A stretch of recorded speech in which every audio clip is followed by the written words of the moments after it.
Friends, आज प्रतिशत से संबंधित ये 5th क्लास है और आज इस वीडियो में हम आपके लिए कुछ और अच्छे इम्पोर्टेंट क्वेश्चन लेकर आए हैं।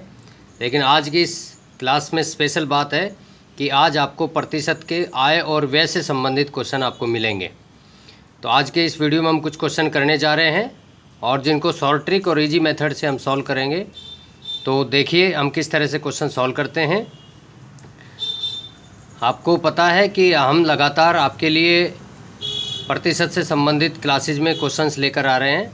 हरीश सर मैथ नाम से हमारा यूट्यूब पर चैनल है, आप उसको सब्सक्राइब कर लीजिए। आपको रेगुलर क्वेश्चंस और रेगुलर एसएससी और आरआरबी से संबंधित जो क्वेश्चंस हैं उनके वीडियो आपको लगातार मिलते रहेंगे। और इजी ट्रिक और इजी मेथड से हम कोशिश करते हैं कि क्वेश्चन को सॉल्व किया जाए ताकि समझना और उसको याद करना आसान रहे। तो फ्रेंड्स स्टार्ट करते हैं आज के क्वेश्चंस। फर्स्ट जो क्वेश्चन है वो हमने उठाया है कि रमन अपनी आय का 80% खर्च कर देता है। कितना खर्च कर देता? 80% खर्च कर देता। मतलब अगर हम ये मान लें कि रमन की आय 100 रुपये है तो वो 100 में से 80 रुपये खर्च कर देता है। और उसकी आय में अगर 25 रुपये बढ़ जाए, 100 रुपये आय थी, 25% और बढ़ गई तो कहता है, और व्यय में वो, व्यय का मतलब होता है खर्च, खर्च में वो 10% की वृद्धि कर देता है। मतलब इनकम बढ़ती है 25% और खर्च वो बढ़ा देता है 10%। तो कहता है बचत में कितने परसेंट की वृद्धि होगी। तो इसको हम बहुत आसानी से, आसान तरीके से हम इसको सॉल्व करेंगे। हम क्या करते हैं, इसमें मान के चलते हैं जो सॉल्यूशन है वो हम करने जा रहे हैं। हम मान के चलते हैं कि जो इनकम है वो 100 रुपये है। इनकम क्या है?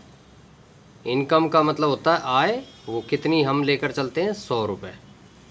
इनकम हम 100 रुपये लेकर चलते हैं। तो खर्च कितना है? खर्च है 80 रुपये। कितना है खर्च? 80 रुपये। तो बचत कितनी हो गई? बचत हो गई 100 में से 80 गए तो 20 रुपये उसके बच जाएंगे। ये बचत हो गई। अब वो कहता है कि 25% वृद्धि हो गई किसमें? आय में। तो इनकम पहले 100 थी, अब कितनी हो गई? 100 में 25 रुपये और बढ़ा दो तो ये हो जाएगा 125 रुपये। अब इनकम आपकी 125 हो गई। फिर ये कहता है कि खर्च है जो वो बढ़ गया 10%। तो 80 का 10% खर्च बढ़ाओ तो 80 का 10% कितना होता है? तो 80 का 10% 8 होता है। तो 80 में 8 और ऐड कर दो तो 88 रुपये। ये हो गई इसकी खर्च। तो यहाँ बचत कितनी आएगी? अब देखो बचत हमने क्या किया था, 100 में से 80 माइनस करके 20 लाए थे, तब बचत थी। अब 125 रुपये उसकी इनकम है और 88 रुपये उसका खर्च है। तो अब बचत कितनी आ गई? तो माइनस करो, और माइनस करोगे 125 में से 88 माइनस करोगे तो आपका आएगा 37 रुपये। तो आपकी बचत इस समय कितनी है? 37 रुपये। लेकिन आपको निकालना क्या है कि बचत में कितने प्रतिशत वृद्धि होगी। पहले बचत कितनी थी? 20 रुपये। अब बचत कितनी है? 37 रुपये। कितने प्रतिशत वृद्धि हो गई? तो बचत में आपको क्या निकालना है? बचत में वृद्धि निकालनी है और वो भी प्रतिशत में निकालनी है। बचत वृद्धि प्रतिशत निकालना है। तो इसको किस तरह से करेंगे कि पहले बचत और अब की जो बचत है इन दोनों का डिफरेंस ले लो, कितना आएगा। मतलब 37 में से 20 घटा दो और डिवाइड में पहले वाली बचत। जब भी हम परसेंटेज लेकर निकालते हैं तो किससे कंपैरिजन करते हैं? पुराने वाली बचत से कंपेयर करके हम परसेंटेज निकालते हैं। तो पुराने वाली बचत है आपकी 20 और प्रतिशत निकाल रहे हैं तो 100 से हम मल्टीप्लाई कर देंगे। तो इस तरह से इसका आंसर आ जाएगा। देखिए किस तरह से आएगा। ये आएगा 17/20 और डिवाइड में 100। तो 20 पंजे 100 और 85 आपका परसेंट, 85% आपका आंसर आ जाएगा। क्या आएगा? 85% आपका आंसर आ जाएगा। ये आपका आंसर होगा, जो आंसर आपका डी ऑप्शन दिया हुआ है। तो हमने क्या किया, इनकम को 100 रुपये लेट किया, 25% बढ़ गई तो 125 हो गई। खर्च 80 रुपये उसने दिया हुआ है, 80%, खर्च 80% तो 80 रुपये मान लिया। तो वो कहता है कि 10% खर्च बढ़ गया तो 80 का 10% 8 होता है। तो 80 और 8 88 रुपये हो गए। फिर बचत कितनी थी? जब 100 और 80 इन दोनों में से माइनस किया तो 20 बचत आ गई। फिर अब इनमें से माइनस किया तो 37 बचत आ गई। तो ये कहता है बचत वृद्धि कितनी होगी। बचत वृद्धि का मतलब अब इन दोनों वैल्यूज़ को आपको लेकर चलना है। तो इसमें से इसका डिफरेंस निकालो, माइनस करो, कितना आएगा 17 आएगा, और डिवाइड में पहले वाली बचत क्या है 20, और इनटू में प्रतिशत निकाल रहे तो 100, तो 85% आपका आंसर आ जाएगा। तो आई होप आपको ये क्वेश्चन अच्छे से समझ में आया होगा। कुछ और क्वेश्चन के लिए आगे बढ़ते हैं। तो फ्रेंड्स अब हमने सेकंड क्वेश्चन जो लिया है वो आप देखिए क्या है। यहाँ दो मजदूर हैं ए और बी। ये कहता है कि दोनों को जो मजदूरी दी जाती है वो 650 रुपये दोनों को मिला के, मतलब ए और बी को जो मजदूरी दी जाती है उनको 650 रुपये दिए जाते हैं। अब हमें ये नहीं पता कि ए को कितना दिया जाता है, बी को कितना दिया, लेकिन हमें ये पता है दोनों को मिला के 650 रुपये दिए जाते हैं। फिर ये कहता है कि ए को होने वाला भुगतान बी को होने वाले भुगतान का 160% है। मतलब ए को बी से 160% रुपया अधिक मिलता है। किससे? ए को मिलता है, किससे? बी से। तो बी का भुगतान कितना भुगतान किया जाता है, बी को कितना भुगतान किया है, मतलब बी को कितनी दिहाड़ी मिलती है, कितनी मजदूरी मिलती है, आपको ये निकालना है। तो ए और बी दोनों हम निकाल सकते हैं। तो हम किस तरह से करेंगे कि देखो बी को होने वाला भुगतान 160% अधिक है ए को बी से। तो हम क्या करेंगे, बी को लेट कर लेते हैं, बाद वाले को हम क्या कर लेते हैं, लेट कर लेते हैं, उसकी दिहाड़ी मान लेते हैं।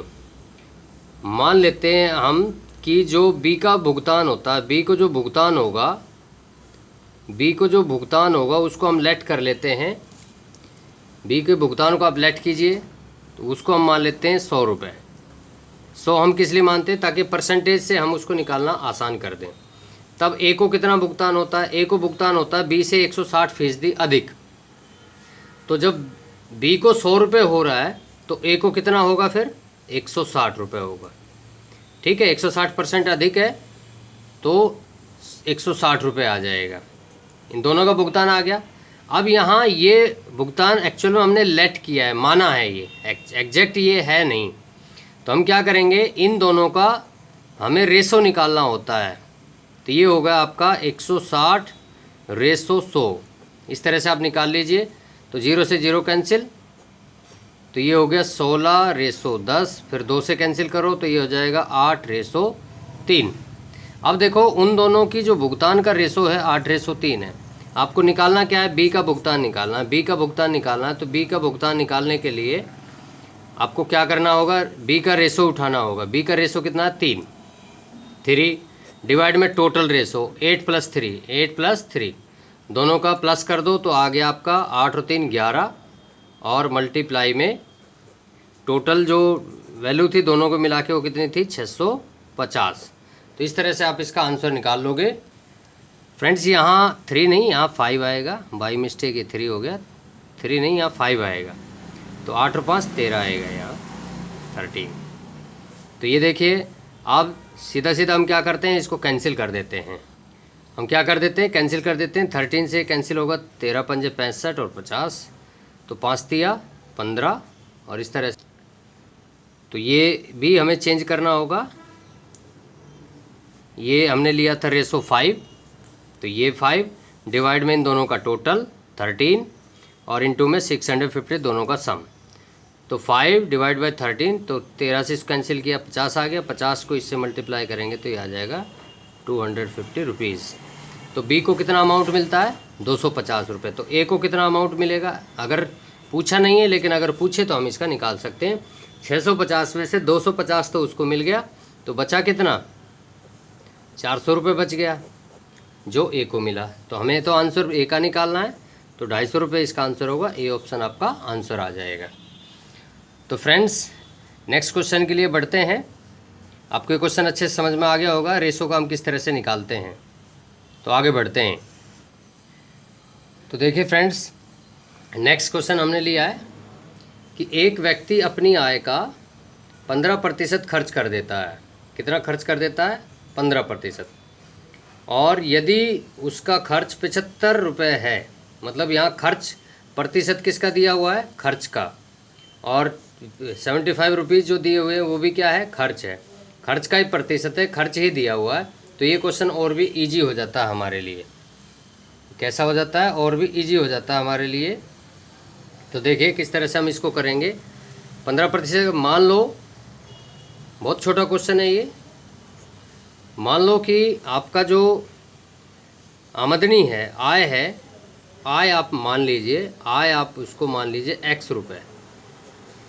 तो आपको आय खर्च का प्रतिशत दिया हुआ है और खर्च ही 75 रुपये दिया हुआ है।